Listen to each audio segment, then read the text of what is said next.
প্রিয় শিক্ষার্থী বন্ধুরা, আমরা লক্ষ্য করি এখানে একটি প্রশ্ন করা হয়েছে।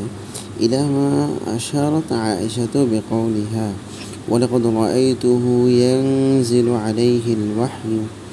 এই যে একটা বাক্য, আমরা জানি আয়েশা রাদিয়াল্লাহু তাআলা আনহা এর ওয়ালাকাদ রাআইতুহু ইয়ানজিলু আলাইহিল ওয়াহয়ু, এই বাক্যটি দ্বারা কোন দিকে ইঙ্গিত করা হয়েছে?